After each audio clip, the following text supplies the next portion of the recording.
South ఇండియాలోనే biggest sorry store మన Varahi silks మన విజయవాడ ఎంజీ రోడ్ లో డిసెంబర్ 4వ తారీఖున ఘన ప్రారంభం.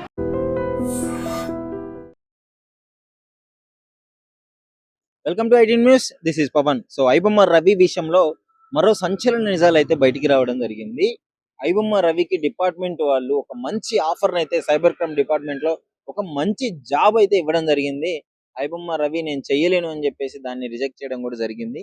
సో ఈ న్యూస్ అయితే బయటికి రావడం జరిగింది. ముఖ్యంగా అసలు ప్రజల్లో ఐబొమ్మ రవికి విపరీతమైన ఫ్యాన్ ఫాలోయింగ్ పెరిగింది. విపరీతమైన ప్రజల మన్నన పొందిన వ్యక్తిగా, అంటే అతడు సినిమా ఇండస్ట్రీ పరంగా తప్పు చేసి ఉండొచ్చు, కానీ ప్రజల్లో అయితే ఫ్రీగా వెబ్సైట్లు ఇవ్వడం వల్ల, ఫ్రీగా మూవీస్ ఇవ్వడం వల్ల రవికి అయితే సపోర్ట్ విపరీతంగా పెరిగింది. దేవుడితో కంపేర్ చేస్తూ సోషల్ మీడియాలో పోస్టులు కూడా పెట్టడం జరిగింది. సో దాన్ని అంటే టెక్నాలజీ పరంగా కూడా చాలా ఎడ్యుకేటెడ్, చాలా టెక్నాలజీ ఉన్నాయి, డొమైన్ యూజ్ చేస్తున్నాడు. ఒక మంచి అంటే సైబర్ డిపార్ట్మెంట్ లో ఇలాంటి వ్యక్తి ఉంటే మనకి చాలా ప్లస్ అవుతుంది అన్న ఉద్దేశంతో పోలీస్ వాళ్ళు అయితే ఈ ఆఫర్ ఇవ్వడం జరిగింది ఐబొమ్మ రవికి.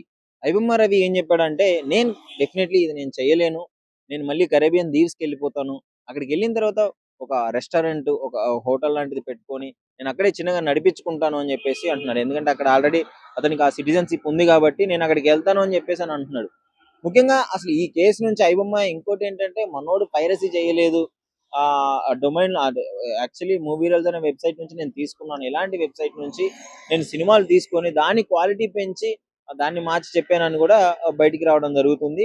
ముఖ్యంగా వీటన్నిటిపైన ముఖ్యంగా పోలీస్ వాళ్ళు ఎంత మంచి ఆఫర్ ఇచ్చినా కానీ వదులుకోవడము, అసలు రవి నేను వెళ్తాను అనుకోవడము, నిజంగా రవి వెళ్తే మళ్ళీ మాట వింటాడా, మారతాడా, మారి డెఫినెట్లీగా అతను చెప్పినట్టే ఒక రెస్టారెంట్ నడిపించుకుంటాడా, లేదా మళ్ళీ పోలీసుల మీద రివెంజ్ ప్లాన్ చేసి డెఫినెట్లీ ఈ మూవీస్ వెబ్సైట్ ఇంకా కంటిన్యూ చేస్తారా మళ్ళీ ఇంకా, ఎందుకంటే ఒకసారి గాయపడి ఉన్నాడు కాబట్టి మరోసారి దొరకకుండా ఇంకేమైనా ప్లాన్స్ చేస్తాడనే ఆలోచనలు కూడా ఉన్నాయి. చూడాలి మరి చట్టపరంగా ఎలాంటి శిక్షలు పడ్డా ప్రజలు ఏమనుకుంటున్నారు. ముఖ్యంగా ఐబొమ్మ రవికి ఆఫర్ ఇవ్వడము, రవి దాన్ని చేయకపోవడము, దీని గురించి ఏమనుకున్నారో ఒకసారి ప్రజల్ని అడిగి తెలుసుకుందాం. నమస్కారం అండి. నమస్తే. మీ పేరు? Doctor of Tirumala Shetty. అయితే ఇప్పుడు ఐబొమ్మ రవికి డిపార్ట్మెంట్ లో ఉద్యోగం ఇస్తా అంటే నేను చెయ్యను అని యాక్సెప్ట్ చేయకుండా వేరే చేసుకుంటాను ఈ కేసు నుంచి బయటపడ్డ తర్వాత అనే టాక్ అయితే వినిపిస్తుంది. దాని గురించి ఏమంటారు? ఇది డిపార్ట్మెంట్ లో ఉద్యోగం ఇస్తానంటే బయటకు వచ్చిన వాడికి ఏం చేసుకుంటాడంట, ఏం చేస్తాడంట? ఉద్యోగం మంచి బిజినెస్ కావాలేమో, ఫస్ట్ బెయిల్ వస్తాయి కదా, తర్వాత బిజినెస్ రావడానికి. అసలు బయటికి రాడంటావా? ఏమో ఇంత చేశాడు కదా, మరి సినిమా వాళ్ళు దయతలిచి పోలీసుల్ని సవాల్ ఇస్తాడు కదా, పోలీసులు కూడా మరి మా సినిమా ప్రపంచం కూడా వదిలిపెట్టమని ఆర్డర్ ఇవ్వాలి కదా. యాక్చువల్లీ తను కూడా పైరసీ చేసిన మూవీ రోజు ఇలాంటి వెబ్సైట్ నుంచి కొన్న తర్వాత దాన్ని డెవలప్ చేసి మంచి క్వాలిటీగా మార్చాడు. నిన్ను ఎవడు పట్టించుకోమన్నాడు? మా సినిమా వాళ్ళు పట్టించుకోమని చెప్పామా, లేదంటే మా సినిమా అభిమానులు పట్టించుకోమని చెప్పారా?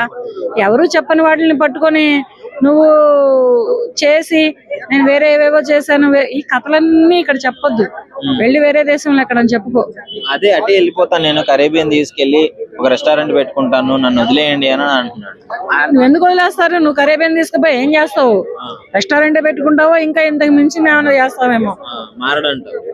అయ్యో ఒకసారి కుక్కతోక వంకరే, కుక్కతోక కర్రగట్టినా అది వంకరే ఉంటది. అలాగే ఇతను ఇక్కడ ఒకసారి ఇది చేశాడు అంటే అరేబియన్ దీవులకి వెళ్ళని, అటమ్మ బాబుల దీవులకి వెళ్ళని. కష్టం వల్ల ఎలా ఇచ్చారు అసలు ఇలాంటి మంచి ఆఫర్? ఏంటంటే తనకి టాలెంట్, టాలెంట్, మంచి మైండ్ ఉంది. ఇప్పుడు అతని మైండ్ డిపార్ట్మెంట్ వాళ్ళు ఇచ్చారు, తీసుకుంటే వీడు మంచిగా దేశానికి ఉపయోగపడతాడు.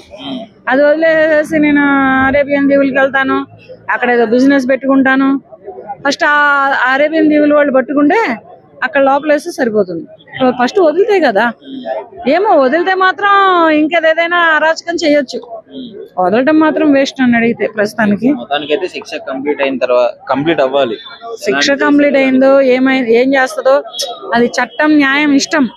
మా సినిమా వాళ్ళు పడ్డ కష్టం, తను చేసినటువంటి పనికి, మాకు వచ్చినటువంటి నష్టాలకి, మా ప్రొడ్యూసర్లు పడినటువంటి బాధలకి అదంతా చట్టం ఇష్టం, న్యాయం ఇష్టం. మా సినిమాలు మాత్రం చాలా కష్టపడ్డాం. అలా మోసం చేశాడు. ఆ దీవులకి వెళ్ళి బిజినెస్ పెట్టుకుంటా, ఈ దీవులకి వెళ్ళి బిజినెస్ పెట్టుకుంటానంటే ఈడొక్కడు పొట్టకే దీవులు ఎందుకు, బిజినెస్లు ఎందుకు? ఇది అర్థం కాలేదా? ఇప్పుడు భార్య ఉందా? లేదు. పిల్లలు ఉన్నారా? లేరు. తండ్రిని పట్టించుకుంటాడా? కాదు. అటువంటప్పుడు ఇవేమీ లేనప్పుడు ఇతనికి ఎందుకు ఇవన్నీ దండగ మారిన పండగ పనులు తప్ప. అందుకనే నేను కూడా అంత నమ్మట్లేదు అతను ప్రస్తుతానికి. నేనైతే నమ్మను, ఇంకేమైతే తెలియదు కానీ. Hi bro. బ్రో ఐబొమ్మ రవికి సైబర్ క్రైమ్ డిపార్ట్మెంట్ లో ఉద్యోగం ఇస్తా అన్నా గానీ చెయ్యను, నేను హోటల్ పెట్టుకుంటా అని చెప్పి ఇలాంటి న్యూస్ అయితే వస్తుంది. దాని గురించి ఏమంటాను? సో అతను సైబర్ క్రైమ్ డిపార్ట్మెంట్ లో చేయకపోవడమే బెటర్ బ్రో.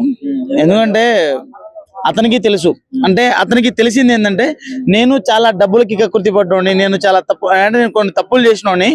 సో నేను ఇలా సైబర్ క్రైమ్ లో ఉంటే రేపటి రోజున నాకు ఎవడైనా ఎక్కువ డబ్బులు ఆఫర్ చేసి ఈ దేశానికి మోసం చేయాల్సి వస్తుందేమో అని చెప్పేసి ముందే జరిగిపోతున్నాడేమో అని చెప్పి నా ఉద్దేశం. అయితే ఒకవేళ ఇది రివెంజ్ ప్లానింగ్ ఏమైనా ఉంటుందంట తర్వాత, అంటే బయటికి వెళ్ళిన తర్వాత దొరకకుండా ఇంకేమైనా ప్లాన్ చేసే ఛాన్సెస్ ఉన్నాయంట? లేదు, ఇతను దొరకకుండా ఉండాలంటే కొన్ని చర్యలు తీసుకోవాలి. ఫస్ట్ ఆఫ్ ఆల్ ఇతని నెట్ యాక్సెస్ గానీ, ఇతని మొబైల్ యాక్సెస్ గానీ ఖచ్చితంగా పోలీసులు ఎప్పటికీ నిఘా ఉండేలా చూసుకోవాలి. రూల్ ప్రకారం అలా చేయకూడదు కదా. చేయాలి, మరి ఇతను చేసే పనులు అట్లా ఉన్నాయి కదా. సో ఇతనికి వేరే కంట్రీస్ కి గానీ వేరే రాష్ట్రాలకు గానీ వెళ్లే సదుపాయం తక్కువ కల్పించాలి. ఎక్కడికి వెళ్ళినా పర్మిషన్ తో వెళ్ళేలా చూసుకోవాలి. ఆయన ఏమంటున్నాడు, యాక్చువల్లీ సిటిజన్షిప్ ఉందా అయింది కరేబియన్, నేను దీవుల్లోకి వెళ్ళి ఒక రెస్టారెంట్ పెట్టుకుంటే ప్రశాంతంగా బతికేస్తాను అంటున్నాడు అతను. లేదు, అలా ఉంటే మనోడు మళ్ళీ అదే కొనసాగించే అవకాశం ఉంటది. సో జనాల్లో మళ్ళీ అదే సినిమాని తీసుకొచ్చే అవకాశం ఉంటది. సో మనోడిని అట్లా కరేబియన్ దీవులకి పంపించడం కరెక్ట్ కాదు. సో అక్కడ సిటిజన్షిప్ ఉండొచ్చు, క్యాన్సిల్ కూడా చెప్పొచ్చు కదా, అది మ్యాటర్. ఎందుకంటే నువ్వు ఇండియన్వే కదా బ్రో, అతను ఇండియన్ కదా. అప్పుడు అట్లాంటప్పుడు రూల్ ప్రకారం ఇక్కడే ఉండాలి, అలా చూసుకోవాలి. అట్లా ఇప్పుడు ఇంకోటి ఇష్యూ ఏంటంటే, ఫస్ట్ ఇప్పుడున్న ప్రొడ్యూసర్లు ఈగో దెబ్బతిందా అతని డిపార్ట్మెంట్ లో పెట్టుకుంటే ఒకవేళ ఓకే అంటే, సైబర్ డిపార్ట్మెంట్ లో ఉద్యోగం చేస్తే ప్రొడ్యూసర్స్ ఈగో దెబ్బతిందా? ఈగోల్ది ఏముంటది బ్రో, సారీ చెప్పి కాళ్ళ మీద పడితే ప్రతి ఒక్కరు క్షమాపణ ఇచ్చేస్తాడు. ఈ రోజుల్లో అంత పెద్ద సాడిస్టులు, అంత ఈగోయిస్టులు ఎవరు లేరని చెప్పేసి నా ఉద్దేశం. So iBomma Ravi present reject చేయడమే బెటర్ అంటావు? రిజెక్ట్ చేయడం బెటర్, కానీ మరి ఆ దీవుల్లో వెళ్ళిపోతాను అటు వెళ్ళిపోతా అంటే అవదమ్మా, అది అవదమ్మా. అట్లా వెళ్తే కష్టం. మనకి నెట్ యాక్సెస్ అట్లాంటిది, ఆ తర్వాత కాలింగ్ ఉంటాయి కదా మొబైల్స్, ఈ స్మార్ట్ ఫోన్ మొబైల్స్ లేకుంటే ల్యాప్టాప్లు ఇవి కొన్ని బ్యాన్ చేసేసి మనోడికి ఇంట్లో ఉండి వేరే జాబ్ ఏదైనా చూసుకుంటే బెటర్. అదే మరి నేను చెప్పేది ఏంటంటే, మనోడు ఎప్పటికీ పోలీసుల నిఘాలో ఉండేలా చూసుకోవాలి.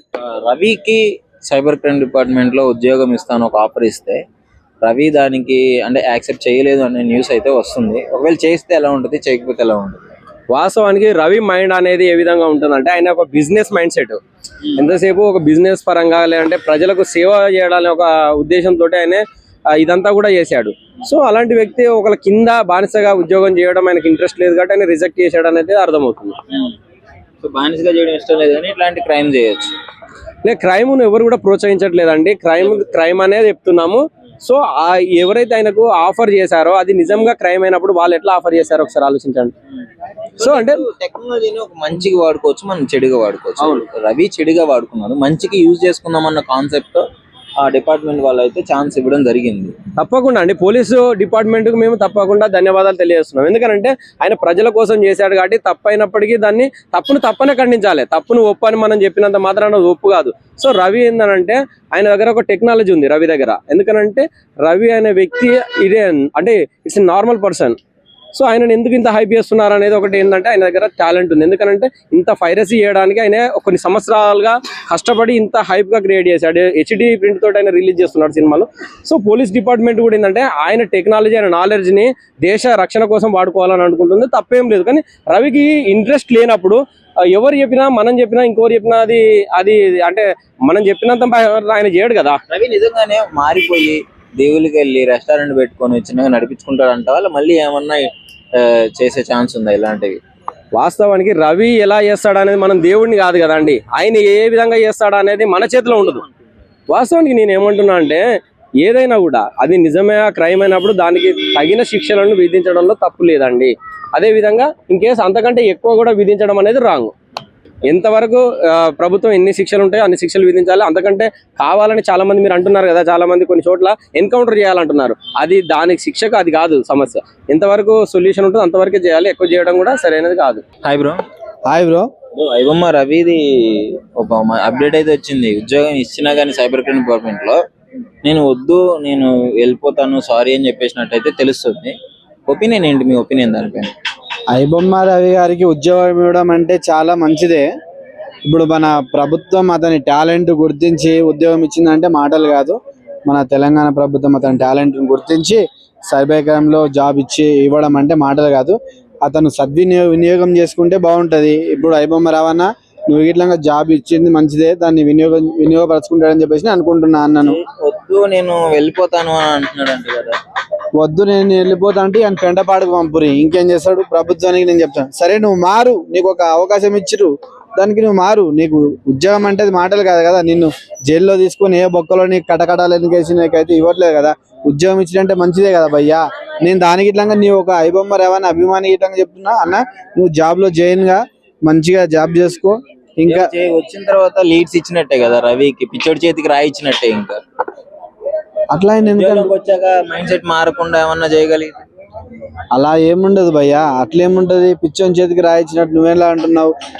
మన తెలంగాణ ప్రభుత్వం ప్రొడ్యూసర్ కి నష్టం జరిగింది, అన్ని కోట్లు ప్రొడ్యూసర్లు అందరూ నష్టపోయారు. ఒక సపరేట్ ఫ్రీగా మూవీస్ అన్ని ఇచ్చేసాడు, స్టూడియోని యాక్ట్ చేసి అని చెప్పేసి ఫస్ట్ న్యూస్ వచ్చింది.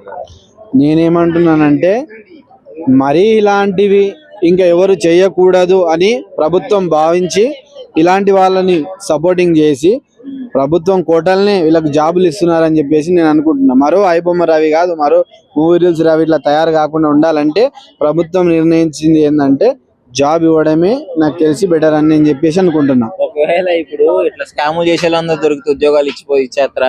ఇచ్చేస్తారు, ఎందుకంటే మన ప్రభుత్వం అట్లాంటివి కదా, భయపడిపోతారు. మరి ఇంకా ఇలాంటివి ఎన్నో తీసి ఓన్లీ ఫిల్మ్ ఇండస్ట్రీకి మళ్ళీ నష్టం జరుగుతుంది భయ్య ఖచ్చితంగా. అందుకే వీళ్ళు ఖచ్చితంగా వీళ్ళను ఇలాంటి వాళ్ళు ఎంతమంది ఉన్నా జాబ్ ఇస్తే వాళ్ళు మంచిగా బతారని చెప్పేసి నేను అనుకుంటున్నా. ఐబొమ్మ రవి కానీ మూవీ రూల్స్ కానీ వెబ్సైట్లు 30 ఉన్నాయి. ఆ 30 వెబ్సైట్లను పట్టుకొని మరి జాబ్లు ఇవ్వండి, ఇంకా ఏ పైరసీ ఉండదు. అప్పుడు తెలుగు ఫిలిం ఇండస్ట్రీ 100 ఏళ్ళు హెంచక్క హాయిగా పువ్వులాగా 3 పువ్వులు 6 కాయలాగా జీవిస్తుంది ఫిలిం ఇండస్ట్రీ. నిజంగా ప్రస్తుతం ఉన్నటువంటి సమాజం దేనికి ప్రయారిటీ ఇస్తుంది? ఆర్థిక సంబంధాల చుట్టూ మాత్రమే తిరుగుతుంది. మళ్ళీ ఎన్నికలంగానే చాలా విరక్తి కలుగుతాను. మంచి అనిపిస్తుంది కదా, లేడీస్ కూడా ఛాలెంజింగ్ జాబ్స్ చేసినప్పుడు చాలా బాగుంటది. ట్రాఫిక్ అసిస్టెంట్స్ గా నియమించిన ట్రాన్స్జెండర్స్ అందరితో సాల్యూట్ చేయించుకుంటున్నారు. ఫుడ్ డెలివరీ ఇవ్వటానికి వెళ్ళినటువంటి డెలివరీ బాయ్ అనిల్ పై కళ్ళ ముందు